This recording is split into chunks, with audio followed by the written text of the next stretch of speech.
Hey guys, James, also known as Made by Pete here. Come and have a look at my studio.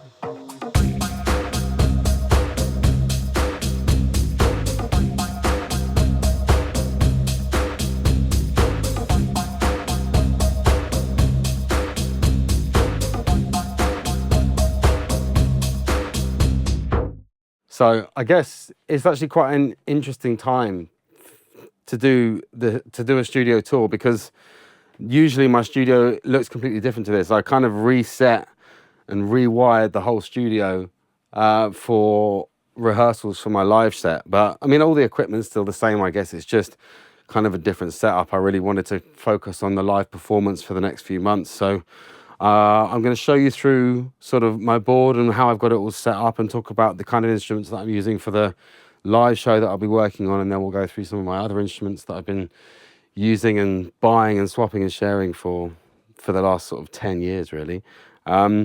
So the first thing is the laptop over here. I'm set up here with the desk. I mean, the console has been a huge part of my studio setup for a while. Well, since I moved into the studio for about the past 6 years. And I guess it takes up a lot of space, but it's just about the flexibility that it gives me with all of the different inputs and outputs and inserts and sends and returns. And for someone who's a bit of a hardware addict, I love working with hardware. It really has given me that flexibility, not just in like the recording and producing section, but also in the performance section as well, which is kind of where it kind of rolls into now, where I'm going from a kind of recording and tracking setup to a live setup.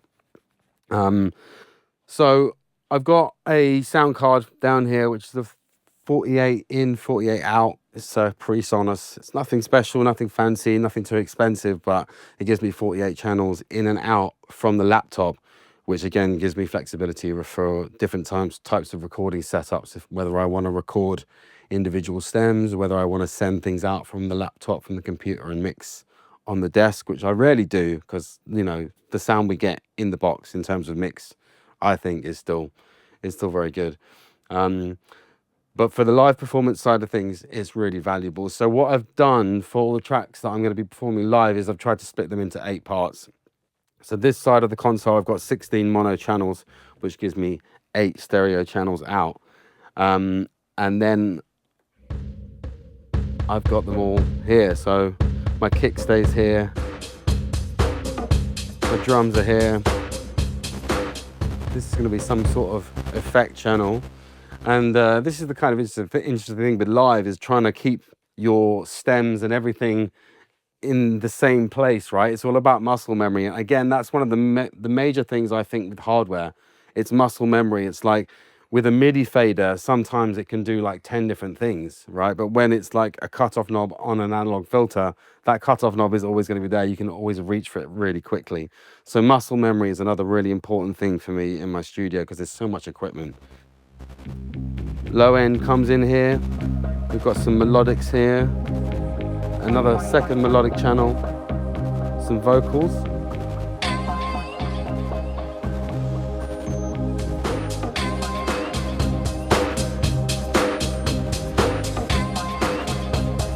And that's sort of with everything running like that. And then what I really wanted to do was to have some effects on the master chain. Coming from a DJ background, it's really important to have an effects chain on the master, because it can be really dramatic. So I've gone for this Vermona, and this is a really, really cool thing. I've actually had the Vermona, it's called the Action Filter, and I had the Action Filter 2 years and years ago, and they're now up to the Action Filter 4. And it's just a high pass, low pass, and I've got it on the insert on my on the master on the desk, and it means I can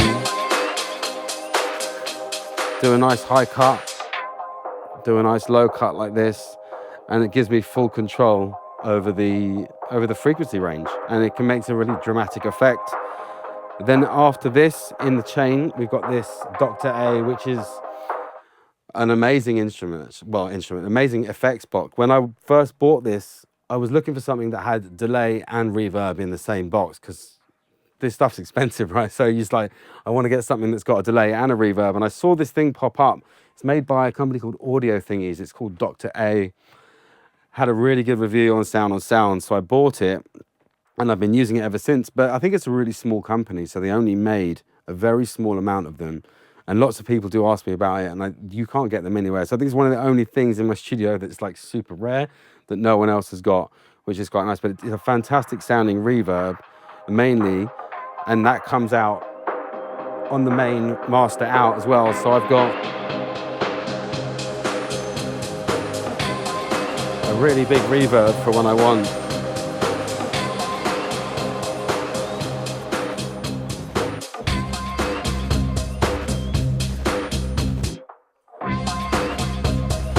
And that's kind of the flexibility I'm looking for.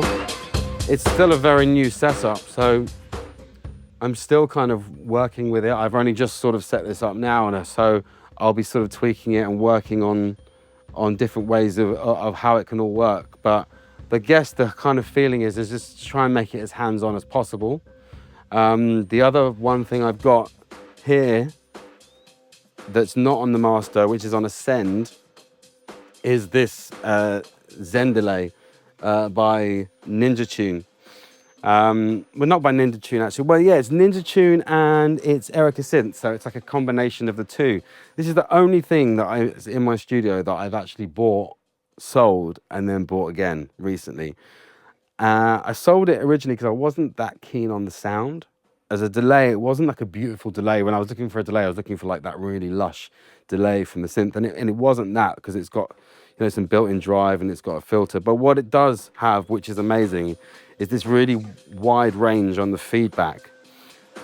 So a lot of anyone who's used a delay before would know that when you turn the feedback up, there's like a short space of time where that feedback really feeds back into itself, and it just destroys the signal, or you go a little bit too far the other way and the feedback line sort of dissipates. So it's finding that balance. And with the Zen Delay,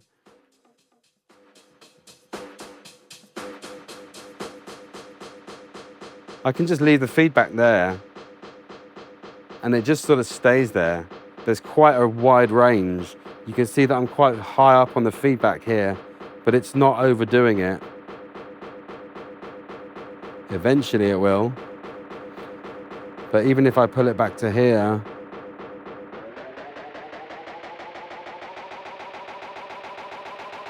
and I can still send that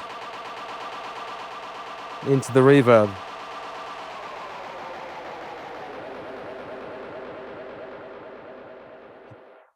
Here.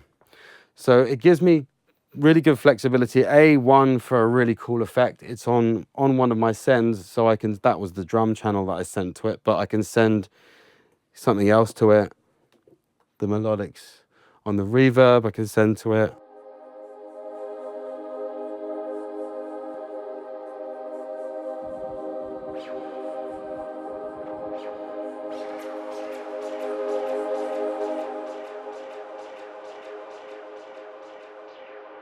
It's got a really cool filter as well, so I can filter out the delay. So as a performance effect, which is what I'm looking for, it's fantastic, and it works really well exactly for what I need. So that is why I've picked it.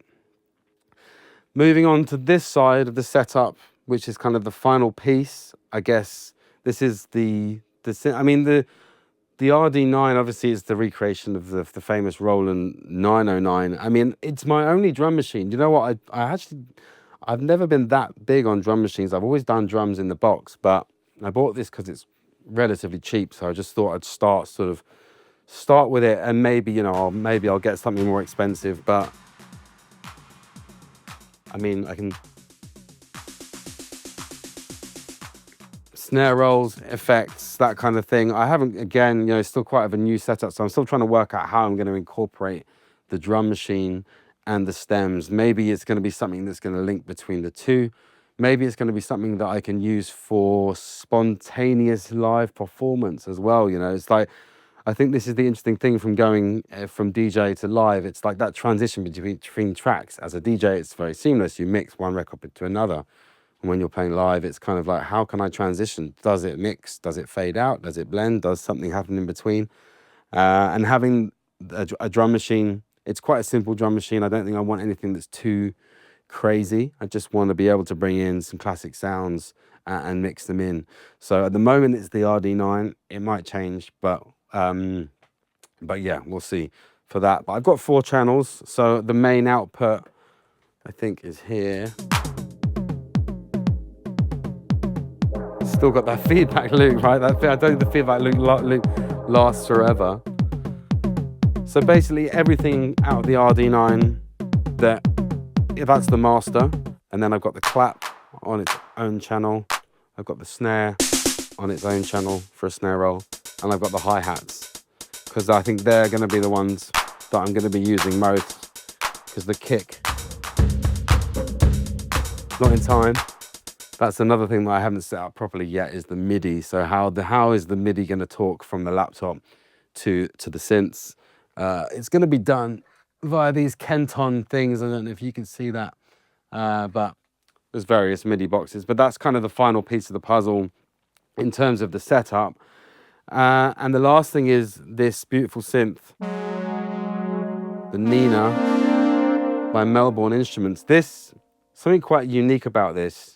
So these are motorized knobs, and this is like an industry first, I think, for synthesizers, and amazing for live performance. One of the bad things about analog synths that have digital control, like with the Sub 37, which we'll talk about later, or any of my other ones, as soon as you change the preset, the position of all the knobs, the filters, the VCOs, the mixer, all of that, it becomes completely irrelevant, because the digital side of things has changed the sound, but all those knobs are in the wrong place.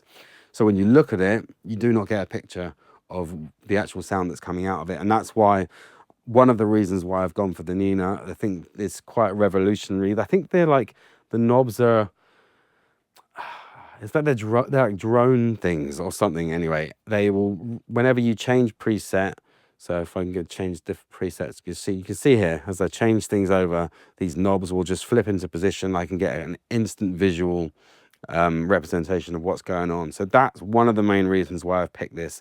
The other main reason is it's got 12 voices, but you can have them on multi-layers. So you can see here that I've got 2 sets of stereo outputs for the Nina, which means it sort of doubles up as 2 synths.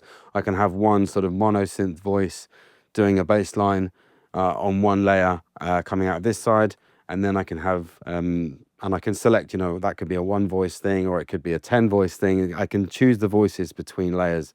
So it's super flexible, it sounds amazing, and it does the knob thingy. I mean, the knob thingy is the best thing about it, right? It looks fantastic.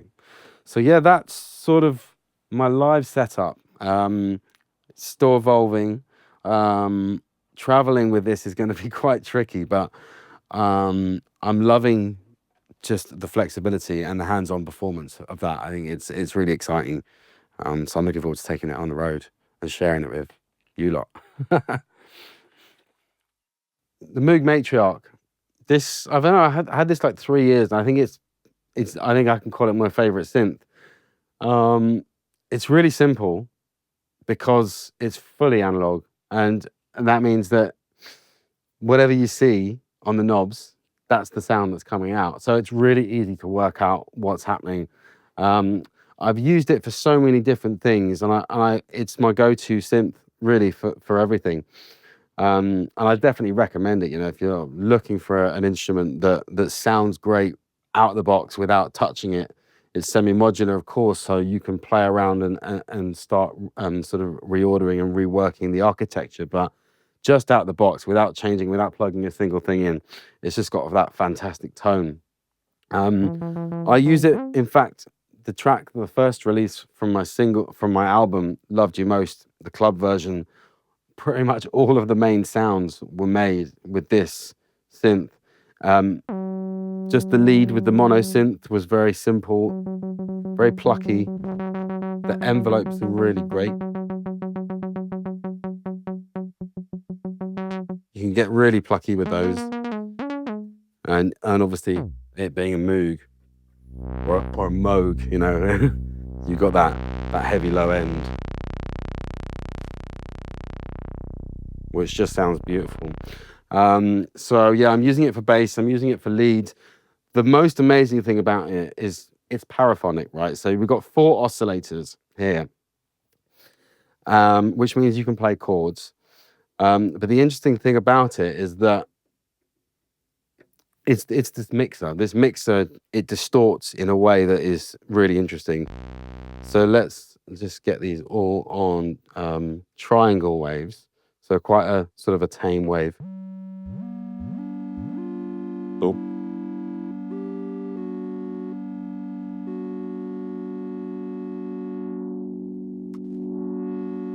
So here at 12 o'clock, it's pretty tame. But if I start turning these up,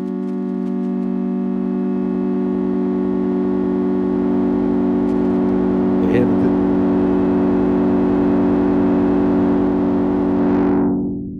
and then with that filter, the distortion that comes with that is just a really, really nice flavor of distortion. For me personally, obviously that's a really extreme version of it, but when you dial it back a bit, I love to get there and just to be able to play the different chords, and you should hear some beating. Each chord you play, it beats and it distorts in a slightly different way, and I think that's the beauty of analog, is that, you know, it's alive and it's slightly different every time you touch it and play it. I think the one addition to that chord that I usually do is to run some noise. So if you take it's got a noise oscillator, you can hear that noise there. If you take the from the modulation of module here, you've got some noise out, and if I run that into an attenuator, just so I could control how much of that noise I want to send, and I modulate the filter with it, I turn that up, and here we start getting that texture. When you combine that with the distortion that comes from the mixer,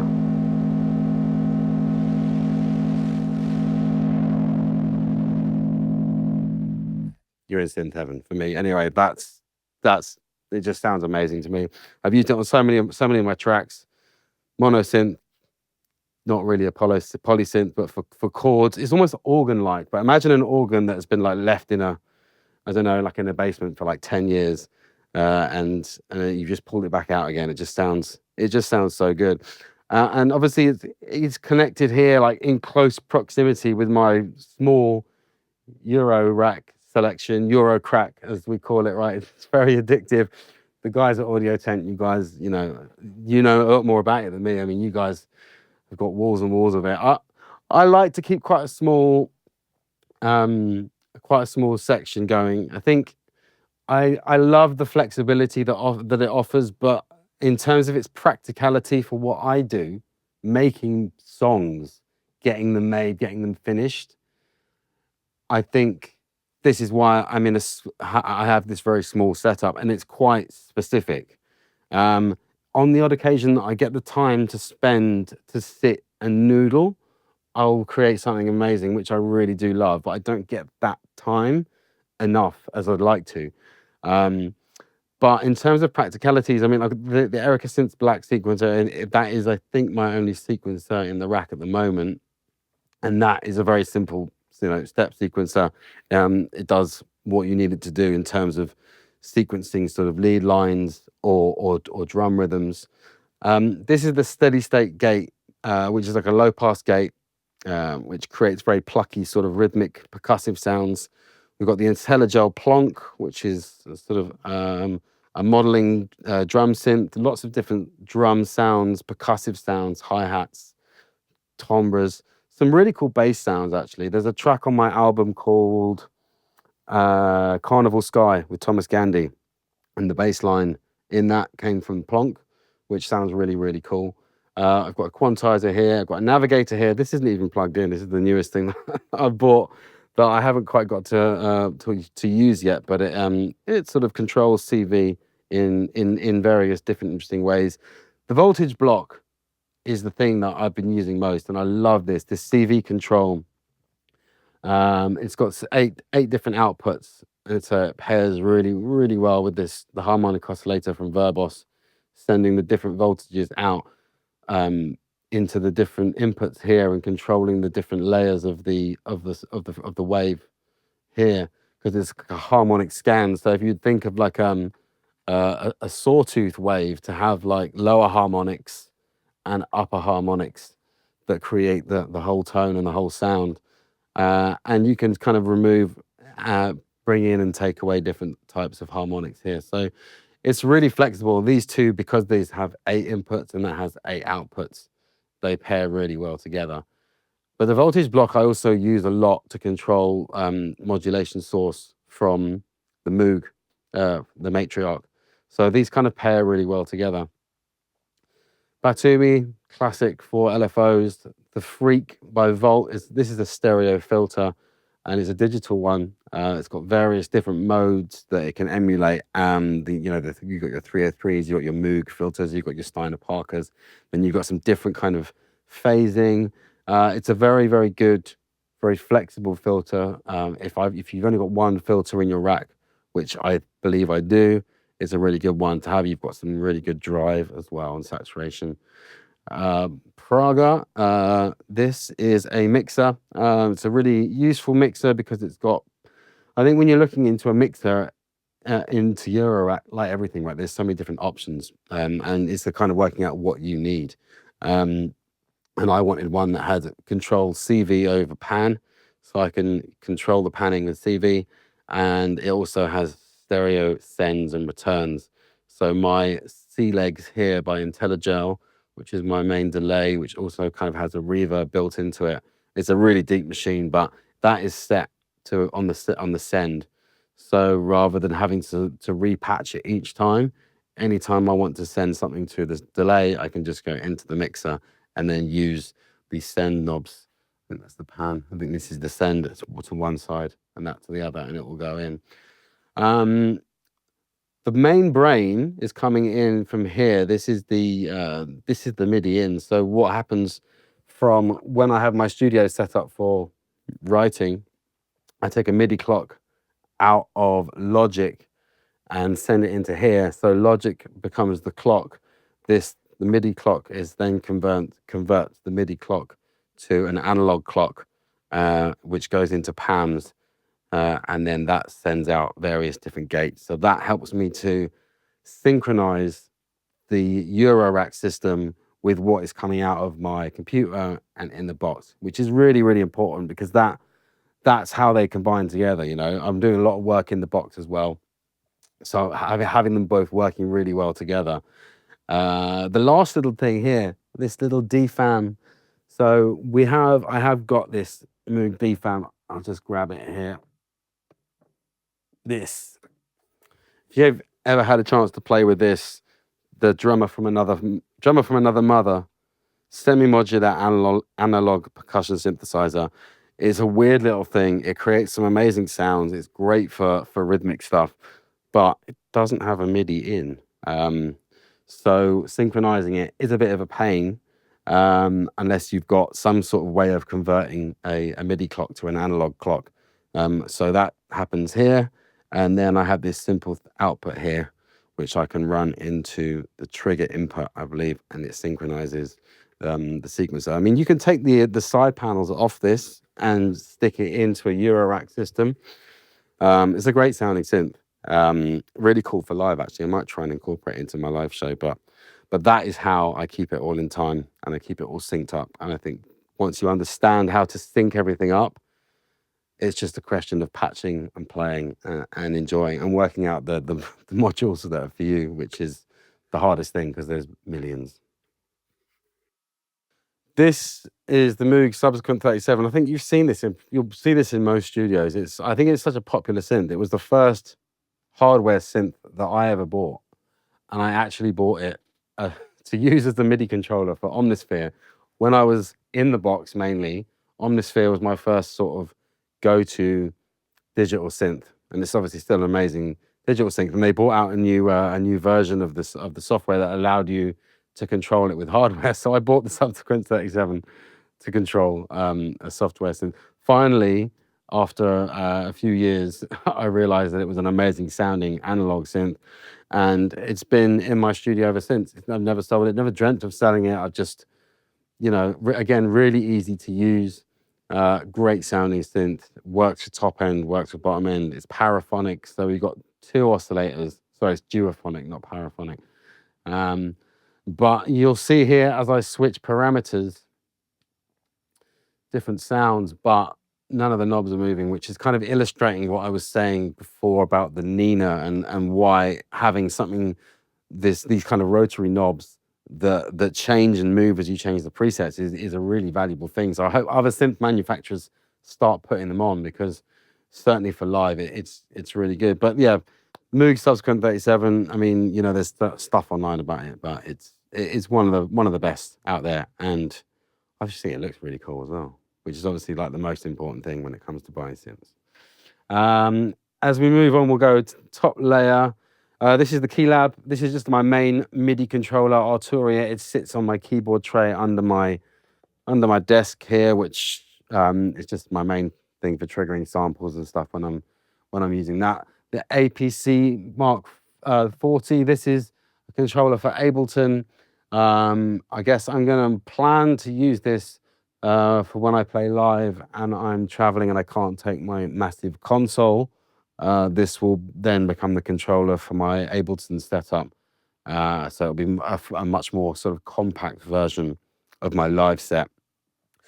Electrons Analog Heat. I bought this quite recently. This is like the old version of Heat. I think they brought out a new one recently. But basically, there aren't many stereo analog distortion boxes around. And the one that I wanted was like really expensive. The Modular, you've got it. What's it called? The Modular, the Overstayer. The Modular, yeah, the Overstayer.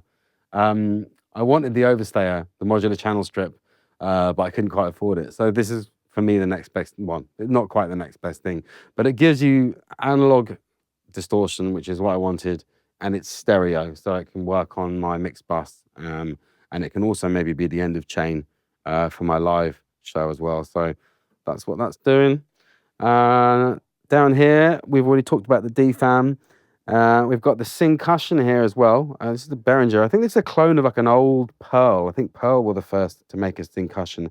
It's got like 5 or 6 different percussion voices, synthesized percussion voices.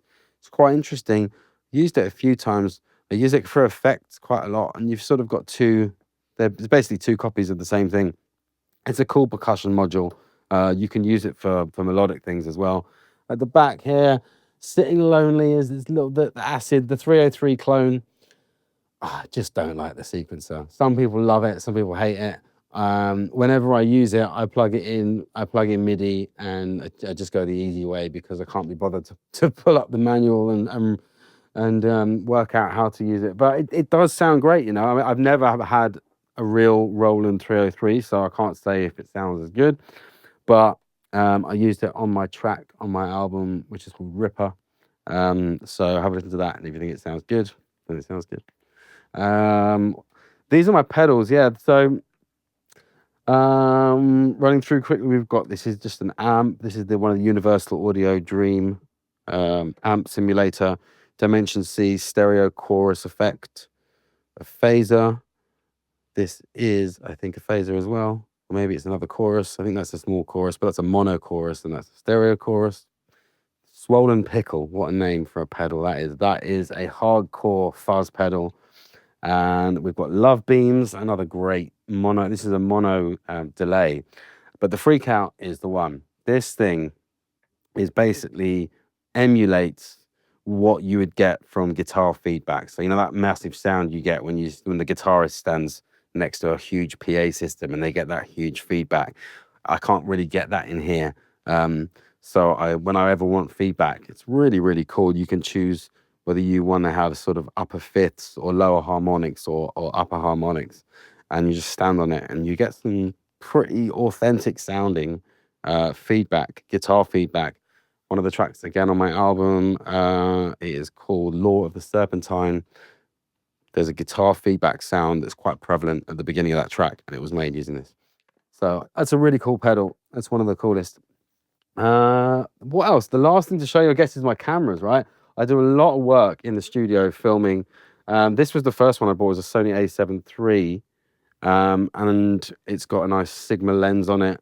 I mean, having some cameras is a really, really important part of the whole process now, because it's enabled me to document my whole, I guess, journey, really, from starting out as an independent producer that no one knew to releasing records that people started to know. And the first thing that got me moving on Instagram was, in fact, my studio. When I built this studio, when we moved in here about 7 years ago, before anyone had really heard my music, they just got into my studio, and it was through Instagram, and it was through making videos and through making content. So I think content's a really important part of ours as what we do as artists now.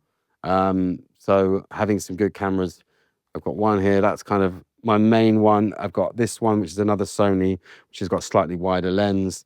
And then my other one, which is my Fuji, which is my travel camera. This is what I'm mainly using for photography. All of the photos that you see on my Instagram, I take with that. And then, all right, that's the 360, which is quite new, quite interesting. I'll just take it to gigs with me and just put it up. And sometimes, yeah, I did it, and I think it was in Thailand recently, and I got the whole gig captured, and you can focus, you can see people all over in the crowd from like who are miles away, and sort of zoom in on them and pick out some moments. So yeah, the only thing we haven't spoken about really is my monitoring setup. I went to the shop. There was a Red Dog Music in Clapham, and I went in and I was adamant that I was going to buy Adam speakers. And the guy in the shop said, "Have a listen to these.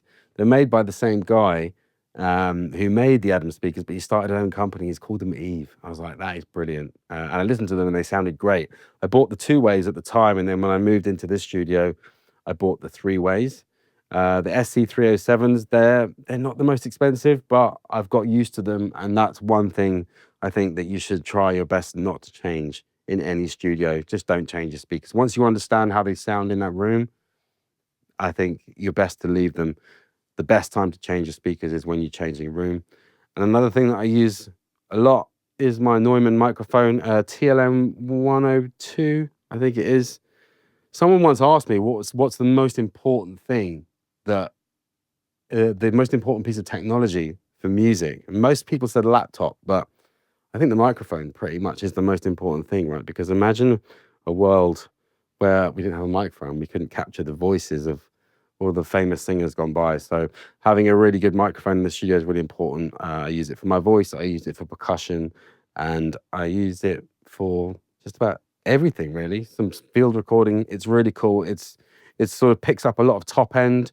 It's got a really, really good frequency response, but I'd definitely have to use this terrible pop shield. Otherwise you do get those pops. But yeah, I think that's about it, man. That's my setup.